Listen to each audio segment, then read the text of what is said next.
It's one of the most mysterious and least known institutions of the Holy See. At the same time, it's also one of the most prestigious ones. The Pontifical Ecclesiastical Academy, housed in a magnificent palace in the heart of Rome in Piazza della Minerva, is the training ground for the Holy Father's future diplomatic representatives throughout the world. This year, it's celebrating 325 years since its foundation. In this house since 1701, more than 2,000 clerics have passed through its halls. Among its former students are 5 popes, the most recent being Pope Paul VI, who was later canonized a saint, and 8 secretaries of state. This demonstrates that the Academy's formation plays an important role in serving the Pope, the Supreme Pontiffs, and the Holy See, as well as its diplomatic representations throughout the world.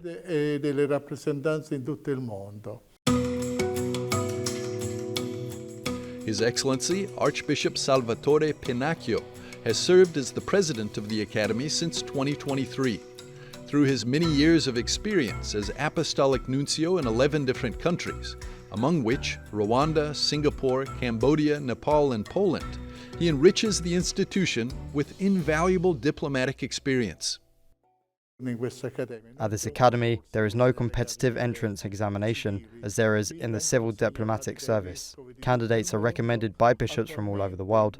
This year, there are 37 priest students, each with at least 2 years of pastoral experience and an average age of around 30, who are currently pursuing their studies here. Of these 37, 11 will soon be sent on the first diplomatic assignments. The future diplomats of the Holy See come from 28 countries, hailing from Australia to Latin America, Africa, and Europe. They reflect the universality of the Church. They are recommended by their local bishops in cooperation with the 3rd section of the Secretariat of State, established by Pope Francis and responsible for overseeing the diplomatic personnel of the Holy See and the Pontifical Ecclesiastical Academy. Students are provided with a well-rounded formation so that they can embark on their mission with adequate preparation. An important aspect is language training. They arrive with their native language, but they are required to learn at least 2 additional languages. They do not have to lose their apostolic zeal anyway.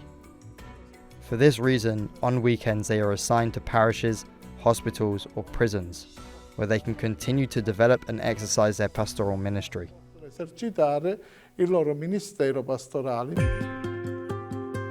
While the Academy was founded 325 years ago, the history of the Pope's representatives and their diplomatic relations with nations around the world dates back much further. The Bishop of Rome, from the earliest centuries, has had his own representatives who went to the imperial court in Byzantium, and over time, at the beginning of the modern era, together with the Republic of Venice, the Pope was among the first sovereigns to have his own permanent representatives at the courts of other rulers. These permanent nunciatures made it possible to maintain continuous contact with other states. The role of a papal nuncio is unlike any other in diplomacy. What distinguishes its mission from that of a regular diplomat's is its dual role, encompassing both political and spiritual dimensions. Representation to the state is fundamental, because when one simply represents the Pope to bishops and the faithful, it remains a pastoral mission which does not provide access to the country's top leadership. When one is a nuncio, a true diplomat, the Minister of Foreign Affairs cannot refuse him an audience.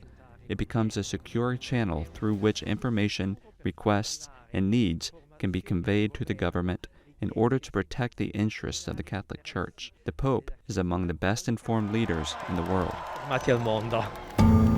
Visiting the Pontifical Ecclesiastical Academy on the occasion of its 325th anniversary, Pope Leo XIV urged the pontifical diplomatic priests to embrace and cultivate a special vocation in the service of peace, truth, and justice. He reminded them that their mission is first that of a shepherd, then that of a diplomat.